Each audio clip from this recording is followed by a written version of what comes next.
In this part, I'm just going to share with you briefly how it is that I use these 6 categories of intervention to bring it to life a little bit as far as a coach goes.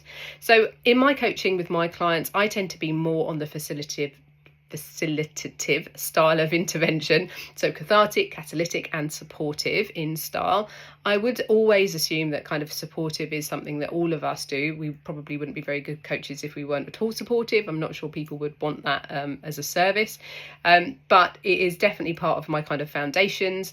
It is something that I do, but it's not something that I would say that I max out on. So I tend to be more in the catalytic space, so helping people to dig deeper into their own solutions, figuring out what it is that they want, and then working out what they need to do to move forward.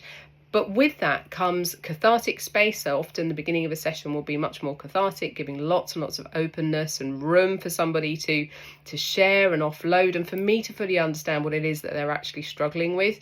So behind those kind of initial symptoms and those initial surfacing issues that come up, what is actually going on more deeply. So some cathartic space at the beginning, and then more of a focus around the catalytic tends to be where I head. But I'm also very comfortable with the confronting piece, so offering challenge, offering it as a different perspective, playing back what I've heard, pointing out where there's cognitive dissonance, there's this distance between what the person is saying and what they're doing, or two different things that are contrary to themselves that might both be true. So digging into those sorts of things. I tend to not be very much on the informative or the prescriptive style of things, because I don't necessarily believe that each person needs to have the same prescription or to be informed that much, because they tend to be sitting on their own wisdom. That's true for the kind of clients that I serve.